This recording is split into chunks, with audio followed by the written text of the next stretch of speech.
Assalamualaikum warahmatullahi wabarakatuh. Perkenalkan, saya Sukmalintang Nurmalasari, NIM E 2019-1110 dari kelas Perbankan Syariah 3. Di sini, saya akan menjelaskan kembali materi yang telah disampaikan oleh dosen saya, yaitu Bapak Dr. Abdul Wadud Nafis, LC/MEI, tentang ekonomi makro Islam. Nah, jadi sebelum kita mempelajari lebih jauh tentang ekonomi makro Islam, akan lebih baiknya kita mengenal lebih dahulu apa itu ekonomi. Jadi, istilah ekonomi itu berasal dari bahasa Yunani, oikos yang berarti rumah, dan nomos yang berarti aturan, tatanan, dan hukum.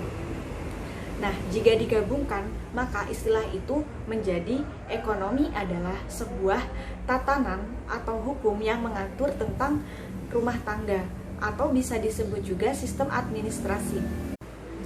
Selanjutnya, kita akan membahas tentang ilmu ekonomi.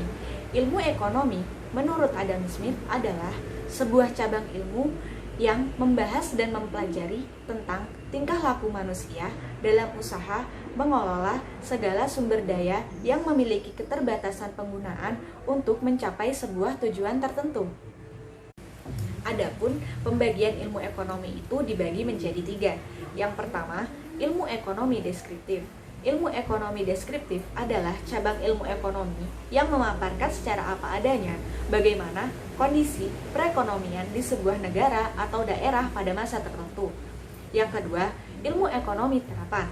Ilmu ekonomi terapan adalah cabang ilmu ekonomi yang membahas secara khusus bagaimana penerapan ekonomi di sebuah rumah tangga produksi. Dan yang terakhir, ilmu ekonomi teori.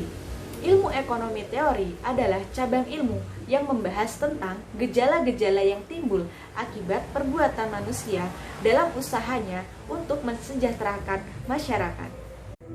Selanjutnya, ilmu ekonomi itu dibagi menjadi 2, yaitu pertama, ilmu ekonomi mikro, dan yang kedua, ilmu ekonomi makro.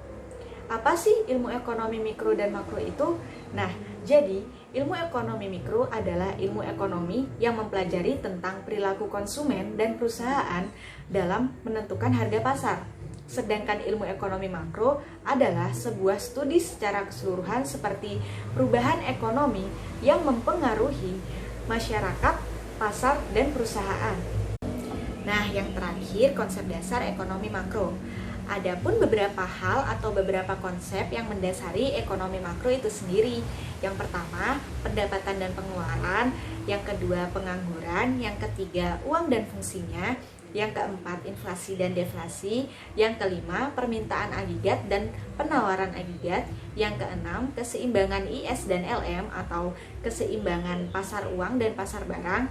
Dan yang terakhir, ekspor dan impor.